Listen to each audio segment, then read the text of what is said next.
जय श्री कृष्ण। राधे राधे। जय श्रीमद् भागवत महापुराण की आपको इस चैनल पर श्रीमद् भागवत महापुराण सुख सागर कथा के सभी अध्याय हिंदी में पढ़ने और सुनने को मिलेंगे। श्री गणेशाय नमः। श्रीमद् भागवत महापुराण सुख सागर कथा तृतीय स्कंद अध्याय 19वां। मैत्रेय जी ने कहा, हे विदुर, जिस समय हिरण्याक्ष मारा गया उस समय सब देवताओं सहित ब्रह्मा जी ने श्री वाराह भगवान के समीप आकर उनकी इस प्रकार से स्तुति की, हे अनादि पुरुष वाराह जी, आपने देवता, ब्राह्मण एवं यक्षादि की रक्षा करने के निमित्त इस पापी हिरण्याक्ष का संहार किया है।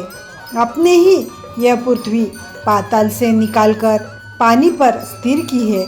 अब आपके कृपा से सब जीव इस पृथ्वी पर रहकर आनंद सहित यज्ञ, जप, तप, पूजा एवं दान आदि कर्म करेंगे।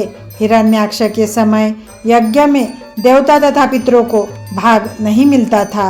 अब वे अपना अपना भाग प्राप्त कर आनंद सहित आपका स्मरण करेंगे।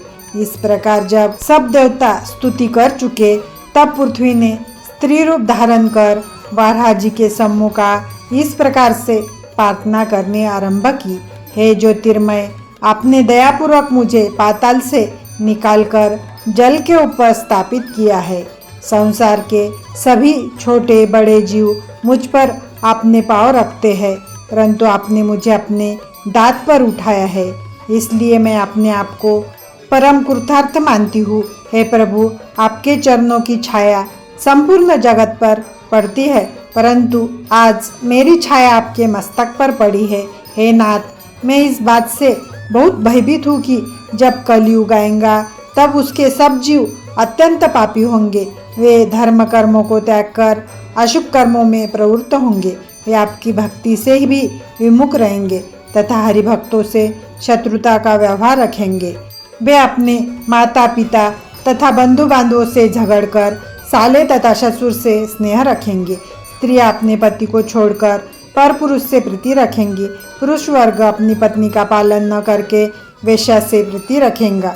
पुत्र अपने पिता की मृत्यु की कामना करेंगे तथा यह सोचेगा कि कब इसकी मृत्यु हो और कब इसका धन मुझे प्राप्त हो। जुआ तथा मदिरा की सुविधा के लिए ही वह ऐसा सोचेगा।